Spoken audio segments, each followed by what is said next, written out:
Agora, nem tudo é show de horrores, né?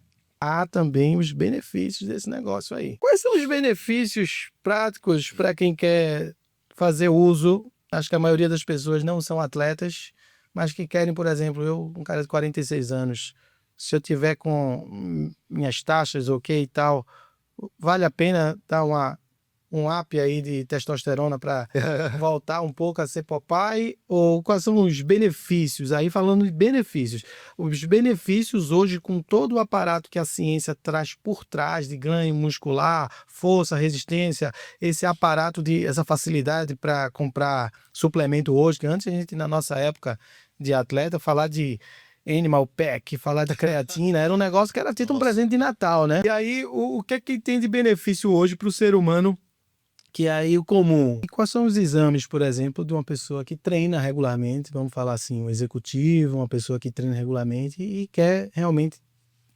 melhorar um pouco a performance em relação à idade dele? Ele tem que fazer o quê? Qual o primeiro passo dele? Fazer exames, procurar um especialista como você para fazer um mapeamento do que ele pode, até que ponto pode se manipular os midi-chlorians dele, né?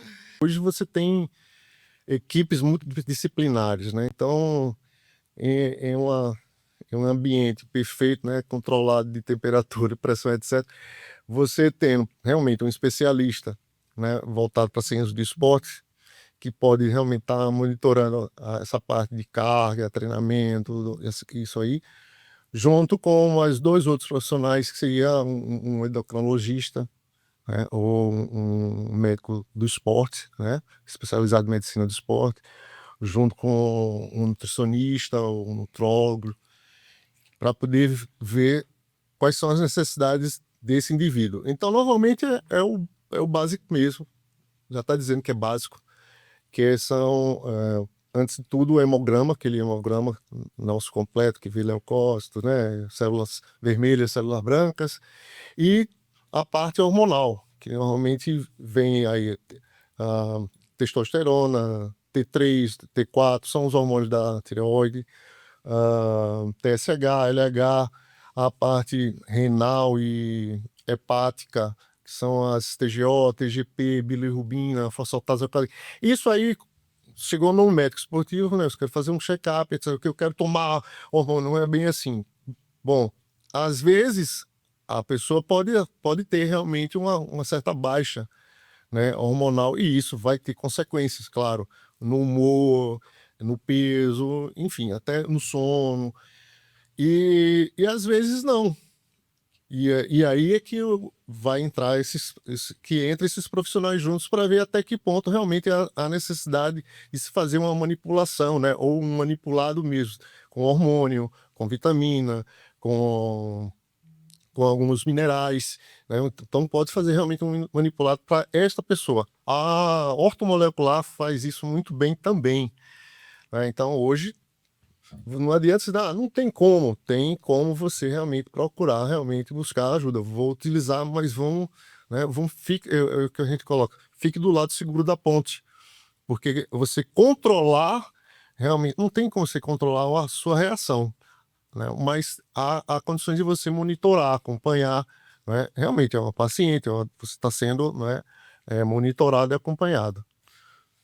Por exemplo, se fosse pegar no mundo de hoje uma Olimpíada, um revezamento, 4 por 100, cada um teria um tipo de tratamento diferente, né? Para atender. Perfeito. Exatamente. Um Exatamente isso. revezamento de natação também, apesar que ambos vão nadar a mesma distância, mas é como se cada um fosse consumir uma substância por causa dos midi-chlorians que cada um já possui no seu organismo, não é isso, né? Perfeito. Aí você acha... Legal quando você consegue estar traduzindo a parte. Eu estou muito. Perfeito. Vamos para o revezamento. Revezamento 4 por 100. Todo mundo vai correr 100 metros, Todos mesma vão correr coisa. 100 metros. Não, mas aquele tá na curva, tá correndo. Não, ali é compensação da curva, isso é física pura. Uhum, Todos estão lá, 4 por 100, né? 4. uhum. Sendo que o primeiro, normalmente, você tem 4 atletas. O primeiro, eu quero o atleta mais explosivo, o que sai mais rápido, que é o início de tudo, né? Ele pode não ter uns 100 metros, né, abaixo de 10, né? Mas vai lá, mas ele pode ter 10,1, 10,01 ou 9,99, que aí hoje vários juvenis já fazem abaixo de 10. Mas a saída dele é a melhor dos 4. É esse cara que vai sair, não é? Já o segundo homem, normalmente, estou sendo bem técnico, mas sempre foi excelente.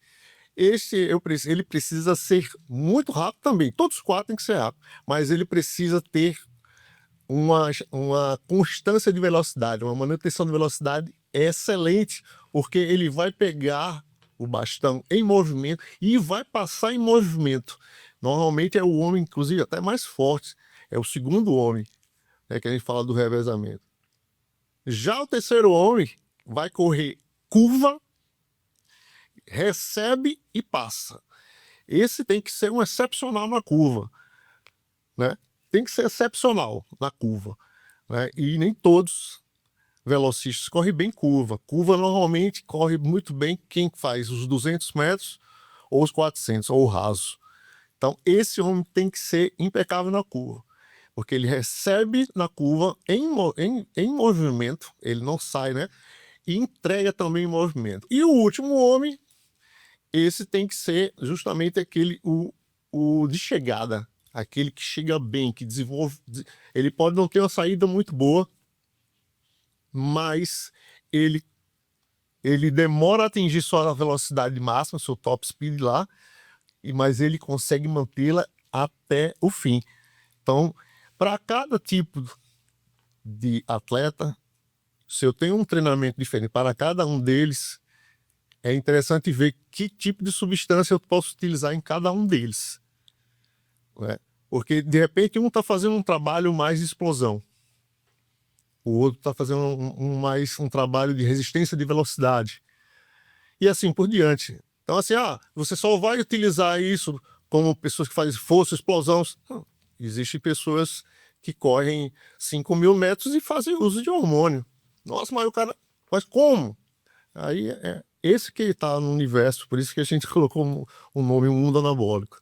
Por isso que o nome é o mundo anabólico, porque é muito ampliado, né? Então, Só terminar essa brincadeira aqui do atletismo, se você tivesse lá para escolher quem fosse fechar o seu revezamento, se você tivesse lá para escolher um, Donovan Balen, você tivesse Ben Johnson, Carl Lewis, Usain Bolt, Linford Christie, nossa, é isso. ou esse último depois que venceu foi o segundo muitas vezes do Usain Bolt e depois venceu a Olimpíada, o Tyson Gay? Tyson Gay. Quem você tivesse escolher aí para fechar o seu revezamento? Ben Johnson. Ben Johnson. Ben Johnson. Como eu falei, Ben Johnson era uma diferença. Antes no início dele, a saída sempre foi o forte dele. E reflexo você nasce, não tem como, né? O reflexo você nasce. Agora, reação é treinável, mas reflexo, ninguém até hoje chegou próximo do que ele fez. Os 30 dele era muito forte. Ninguém. Os 40, do 30, 40, o 10, o 20, 30, 40, até os 50 dele, É impagável. ninguém. E aí, como você falou que é para fechar, então depois que ele atinge, Já é. que foi o que ele conseguiu, né? À toa que ele correu o que correu, porque foi isso que ele conseguiu manter. Porque os 100 metros é uma coisa contraditória, né? Na verdade, ganha quem desacelera menos. Porque até hoje, né, o ser humano não consegue manter sua velocidade por tanto tempo. Então, ele, normalmente, alto nível atinge entre 60 e 70 metros sua velocidade máxima. E daí em diante, aquele que consegue manter um pouco mais, então ele, na verdade, ele chega desacelerando já, né? Então, quem desacelera menos, é bem contraditório isso, é que ganha, né? Que vence.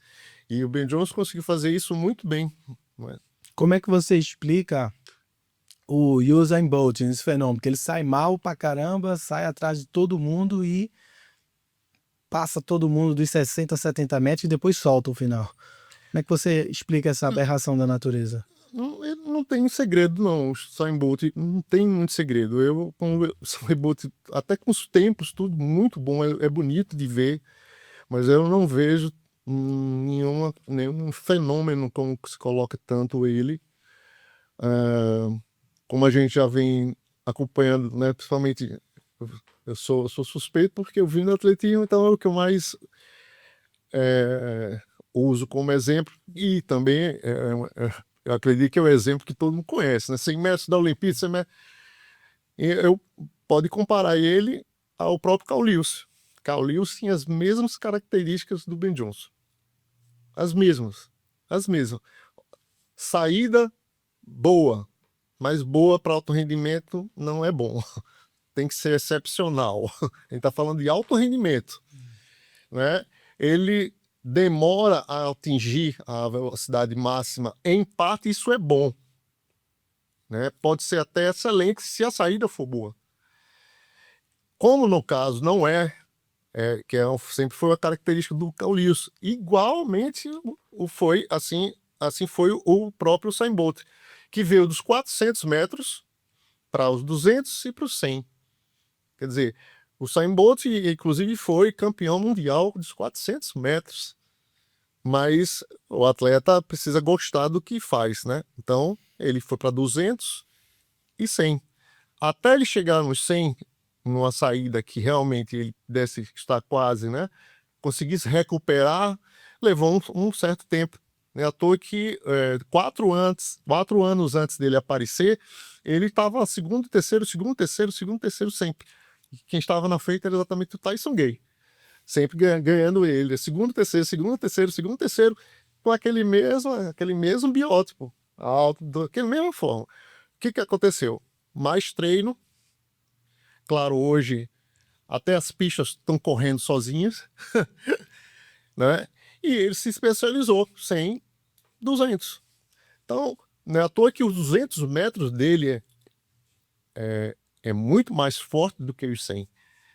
Né? E o 19 dele é muito mais forte do que os 100 dele, porque ele está lançado, inclusive. A saída dele para os 200 é realmente excelente. Faz uma curva muito boa e ele lançado, aí ele vai embora. Mas, né, vamos lá. Todavia, o próprio amigo, né, dele, o Bailey, né, que continua até hoje, né? Não é Bailey. Bailey é o Donovan Bailey. É o outro. Eu sei quem você tá falando, o era mais novo, né? Mais novo. Ele mais novo. Que ficou em segundo, sempre atrás dele. Vai e vem aqui. Dá uma olhada, mas eu sei quem. Inclusive eu tive a honra de vê-lo correr em Luzerne, na Suíça, junto com o nosso amigo Brivilat. Você vai para vários países, Brivilat, tamo junto. Ele correu naquela pista, a pista inclusive é outdoor, inclusive só tinha lá, se não me engano, é só uma arquibancada e a outra, ou seja, não era completamente fechado. E ele correu 9,83. Caramba. Foi um ano antes de uma das Olimpíadas, né? E se você olhar, tá quase vindo aqui o nome. Ele é bem mais, ele é da minha altura, né? E você comparando assim, nossa, o Usain Bolt fez 19, tá vindo quase aqui. E ele correu 9,26. Ou 19,26. 19,26. Nem ele acreditou, porque do jeito que ele correu, ele saiu, né? Saiu de trás e foi uma coisa assim, que se ele realmente tivesse feito uma corrida, né? Vou para cima. Não, ele saiu muito tranquilo e fez um tempo, é a segunda melhor marca de todos os tempos. Quanto centésimo ele tá aí? De 26 para 19, né? Ou seja, a saída dele, ele gastou muito mais. Ele teria baixado nesse tempo aí. Um respiro, né? Tranquilão para 19, 10. E chegou muito tranquilo, né? Então, assim,